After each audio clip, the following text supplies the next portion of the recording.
6 years of hard training and actual battle experience in Spain and Poland had made the German army look invincible. But what about the British and French? First, let's take up the British. They started from scratch, but both at home and abroad an army was growing. For not only Britain had declared war, Canada, Australia, New Zealand, South Africa, the whole British Commonwealth of Nations was also determined on victory over Hitlerism and all it stands for. And Britain had one weapon that was ready, the Royal Navy. Shortly after war was declared, it had swept German shipping from the high seas. And units of the British fleet were deployed at Suez, Malta, Gibraltar, in the Channel, and in the North Sea, blockading Germany. World conquest was impossible without running smack up against the rock called Britain. How to strike at that little island? That was the question. Between Britain and Germany stood not only France, but the little countries of Luxembourg, Belgium, Holland, Denmark, Norway, and Sweden. The people of these small neutral countries were peaceful, hard-working, and free. They knew they were in the middle and feared violation of their neutrality. Hitler knew this. He also knew that if they united with the Allies, they would form a solid democratic wall against Nazi aggression, and their conquest would be far more difficult. So before striking with his armies, he used another weapon, the propaganda barrage, to confuse, to make them lose faith, to divide and conquer. To lull the fears of the little neutrals, propaganda minister Goebbels told them Germany didn't want a war at all. It was Britain and France that caused all the trouble. Then it was Hitler's turn. In a speech on October 6, 1939, he made them all kinds of specific promises. To the Danes, he said, "We have concluded a non-aggression pact with Denmark." To the Norwegians, he said, "Germany never had any conflict with the northern states and has none today." To the Dutch, he said, "The new Reich has endeavored to continue the traditional friendship with Holland." And to the Belgians, he announced, "The Reich has put forth no claim which might in any way be regarded as a threat to Belgium." And while Hitler was making these promises, his generals were cold-bloodedly picking out the first victim, Norway. And why did they pick Norway? Its many steep inlets or fjords would make excellent U-boat bases, from which raiders could prey on British supply lines. Also, it would give the Nazis vital air bases. This is Scapa Flow, British naval base, and this the blockade fleet. At this time, the German-based bombers couldn't reach them. Possession of bases on Norway's western shore would bring these vital British defenses under easy bomber attack. But he couldn't take Norway without also taking tiny Denmark, the springboard for his attack.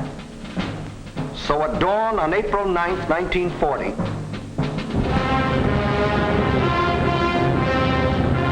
the German army rolled across the neutral borders of Little Denmark, and in a matter of hours it occupied the entire country. By nightfall, Denmark is erased as a nation, and the Danes go into slavery. Although only 6 months before, Hitler had announced, "We have concluded a non-aggression pact with Denmark. The Danes will not forget." Meanwhile, in Norway, peaceful-looking German merchant ships like these had sneaked inside Norway's neutral waterway and tied up at all principal ports. That is, they looked like merchant ships. But if the Norwegians had had X-ray eyes, this is what they would have seen. The Trojan horse of ancient Greece brought up to date with new and deadlier weapons. At the precise moment that the Nazis overran Denmark, these quiet-looking ships sprang to life.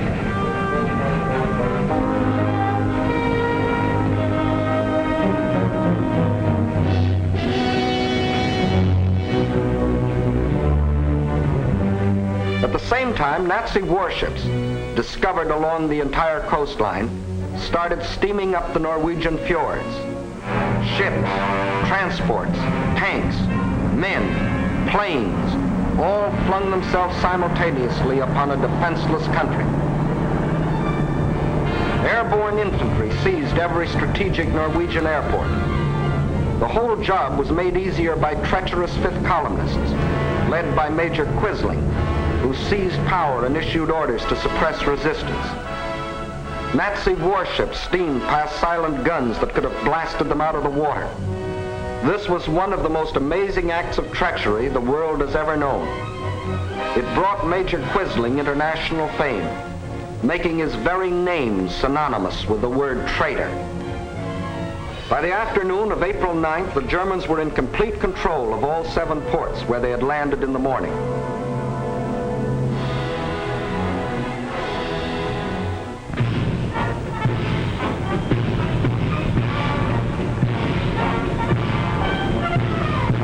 For the first time in more than 200 years, the people of Norway saw an invading army parading through their cities. Many of these Nazi soldiers, strutting as conquerors in 1940, had last seen Norway some 20 years earlier, when as refugee German children they had been raised and cared for by kind Norwegians. Now these same Germans were back to repay that kindness with terror and destruction. Once they had occupied the capital, the Nazis quickly fanned out in all directions. But loyal Norwegian troops stopped one German column between Hamar and Elvera.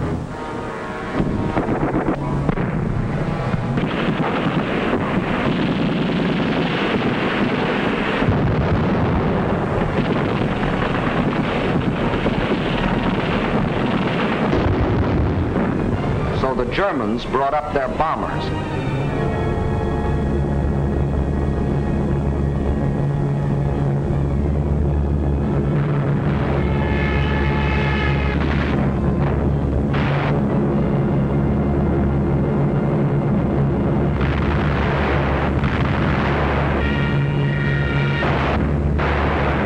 Norwegians were forced to flee to the north under constant and unopposed air attack. It was here that Captain Robert Lose, an American military attaché, was killed, the first American soldier to lose his life in this war. Meanwhile, the Nazis had spread all over the country. Small patrols occupied every strategic village. Parachute troops landed high in the mountains.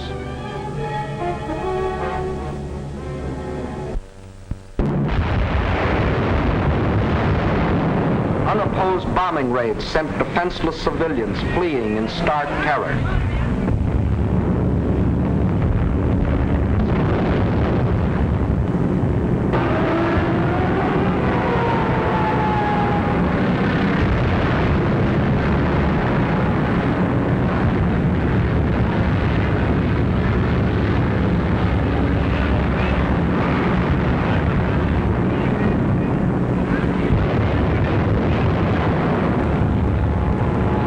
They hadn't wanted war. They had done everything to avoid it. Hoping they could escape the Nazi scourge, they had compromised and tragically failed to unite with the other democracies. And now they faced the scourge defenseless and alone. For before the Allies could come to their aid, the Germans were in control of all principal ports. Regardless of this, British, French, and Polish contingents plunged in and made several landings along the Norwegian coast. They landed forces north and south of Trondheim and attempted an encircling movement on the city under constant, heavy, and almost entirely unopposed air attack.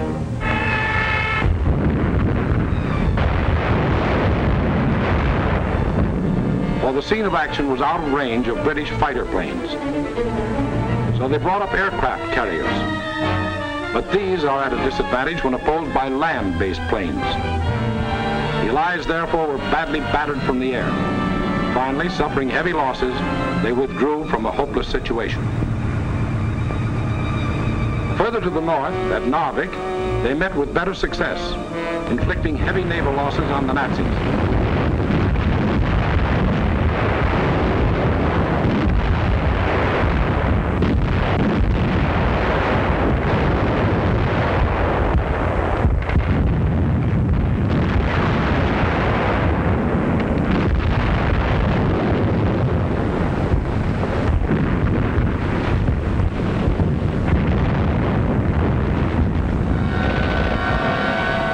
made landings and held the town for nearly 2 months.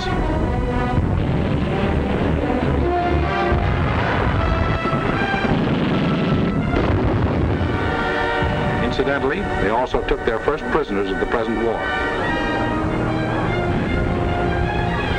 Again, the Nazis' overwhelming air superiority proved a deciding factor. And the Allies were forced to withdraw under terrific air bombardment.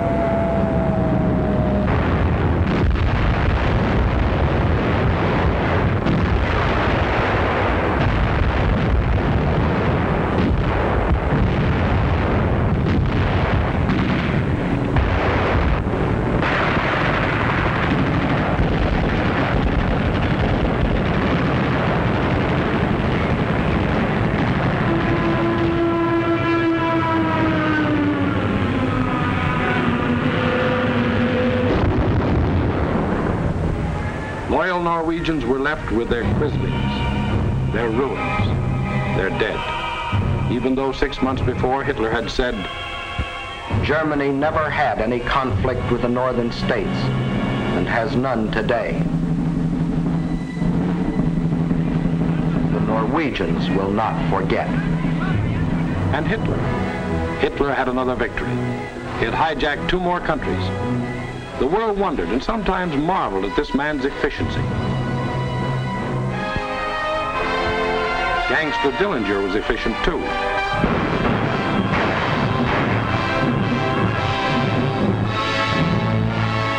When a man or a nation throws away all regard for the laws of God and man, he is bound at first to be more efficient than his victims. Society had a police force to deal with Gangster Dillinger, but it had no police force to deal with Gangster Hitler. So he clubbed Norway into submission and got what he wanted, bases for use against Britain. Now he had the northern claw of an enormous pincer movement. A drive through France would give him the southern claw. Blockade by U-boats coupled with mass bombing attacks would weaken the British for final invasion. Then, with Britain gone, Germany could reach out in all directions for world conquest.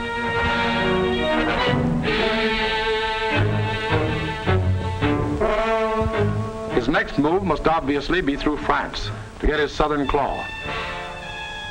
Through France. How was she to face the onslaught?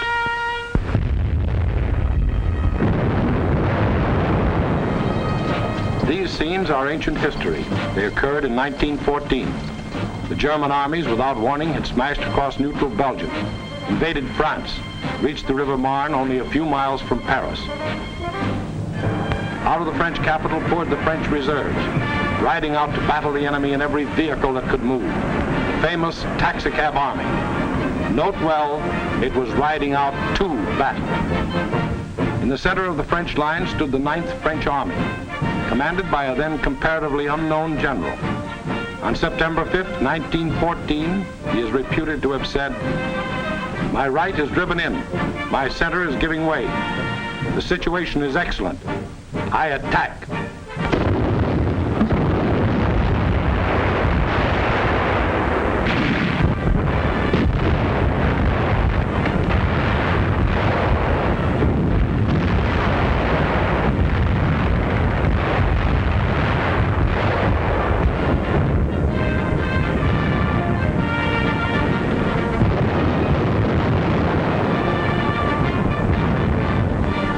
He did attack. The German onslaught was checked, and Paris was saved. That comparatively unknown general later became commander-in-chief of all the Allied armies and presided at the signing of the armistice with the defeated Germans on November 11, 1918. To this general, the French people erected a monument. To Marshal Ferdinand Foch, whose motto was, "Attack, always attack." Still later, the war-weary French people erected another monument. This one to a minister of war, André Maginot. Between the ideas symbolized by these 2 statues may well lie the military story of the fall of a great nation. In Foch's time, the proud spirit of France demanded nothing less than victory and placed its faith in the attack. In Maginot's time, the spirit, no longer proud, asked only to avoid defeat and placed its faith in concrete.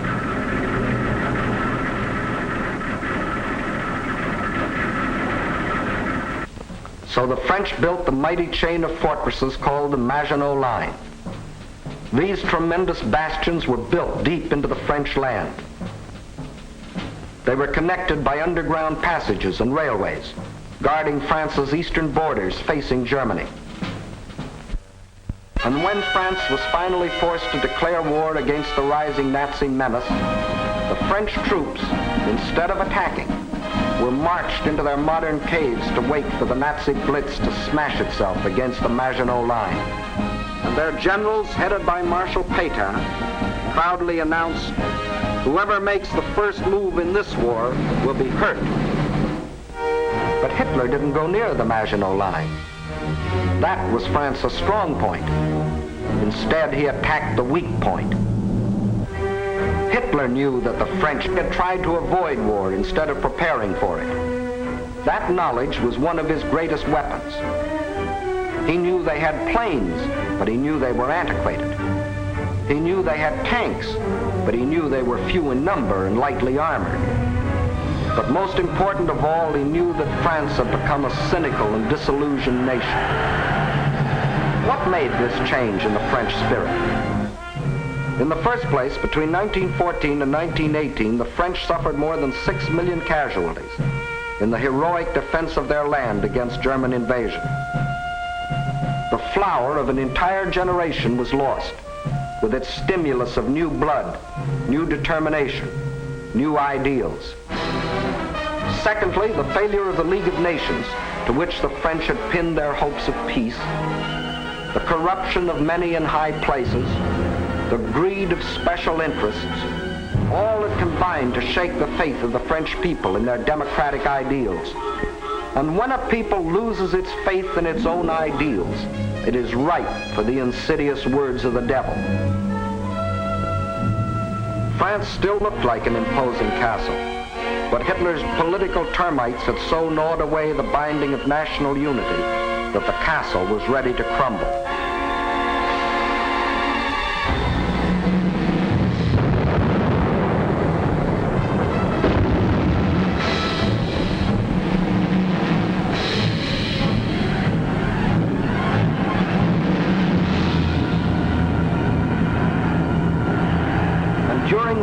Of military inactivity that we called the phony war, a ceaseless barrage of German propaganda crossed the still waters of the Rhine to affect the soldiers in the Maginot Line. "Why do you fight?" asked the banners. Poems and friendly notes were sent over by balloons. French tunes were played by German bands, and German hooey was broadcast in French. The British will fight to the last drop of French blood. You have been deceived. This is an imperialistic war for Britain. We Germans want nothing of France. What is happening to your wives back home, soldiers? The British are stationed in your villages.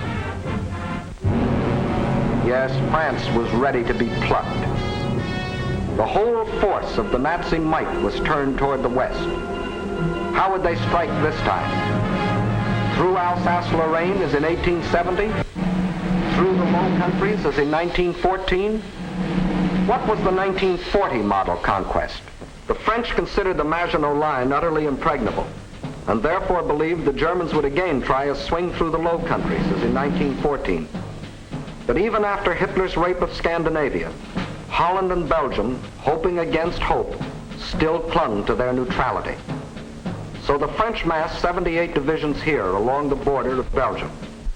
17 were in the Maginot Line. 10 divisions here in case Mussolini got bold. 3.5 as a safeguard against Spain. The British had 10 divisions here.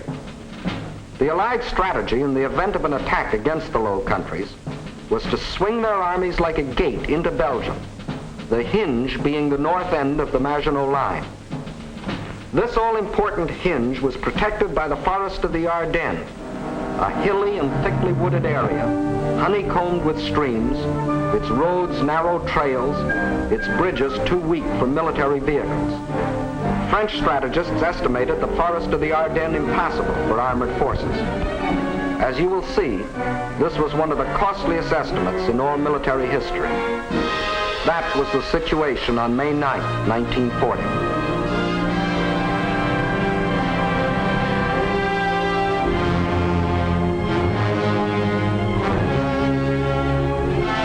The hour of trial had come.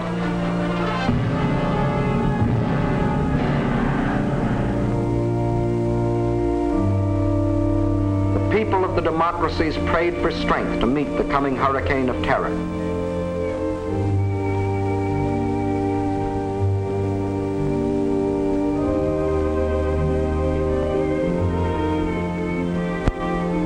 While across the Rhine, Jugend ist uns verschrieben und verfallen mit Leib.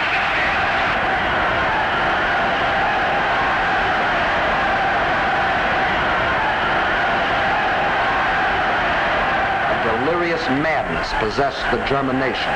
Nun als Dauererscheinung für uns, unser Oberster, wird die Einführung der allgemeinen immer wieder herniedersteigen. Und dass man die Wahrheit über Deutschland berichtet. 50.000 Mann auf den Baustellen, der ganz Deutschland erfasste. Überall herrscht seit einem Jahr Regen. Und für den deutschen die Reinheit seiner Rasse hält. Hitler aber ist Deutschland wie Deutschland. Deshalb innerlich nicht zu uns gehört.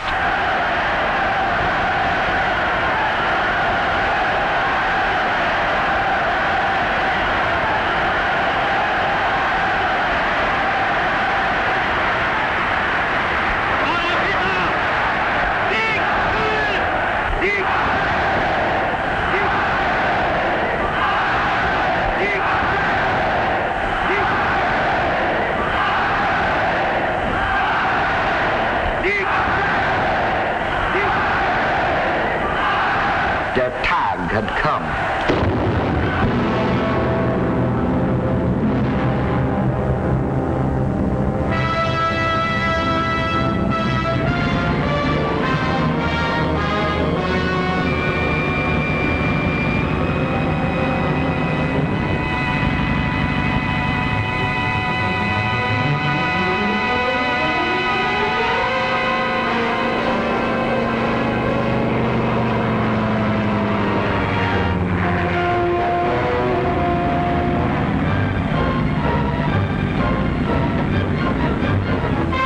Without even bothering to declare war, the German armies launched a coordinated attack across the neutral borders of Luxembourg, Belgium, and Holland, from the Maginot Line north to the sea. The action along the entire front was simultaneous, so for purposes of clarity, let's take up one country at a time. First, let's see what happened in Holland.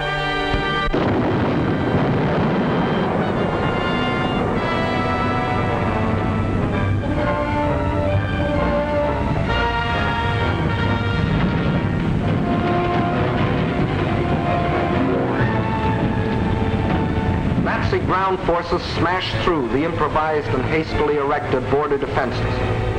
But the main attack was to come from the air, far behind the defense lines.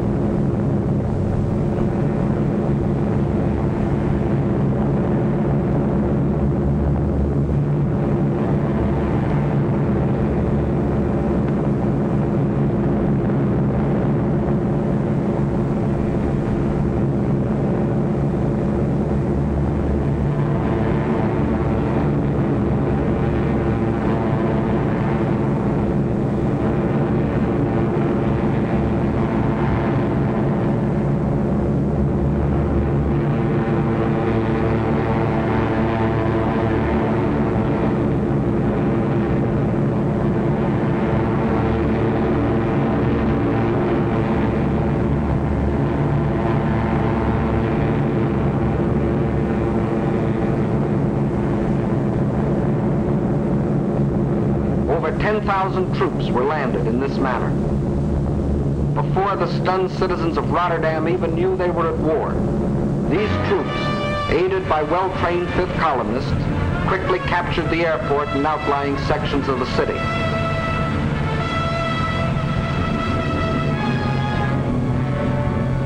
Meantime, Nazi armored columns were racing across the country, their progress speeded by other fifth columnists who prevented the destruction of vital dikes and bridges.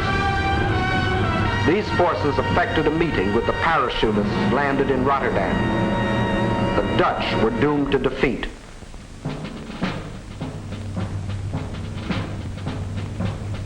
On the fourth day of the invasion, the Nazis gave the Dutch general an ultimatum. All Dutch resistance must cease, or Rotterdam will be bombed flat.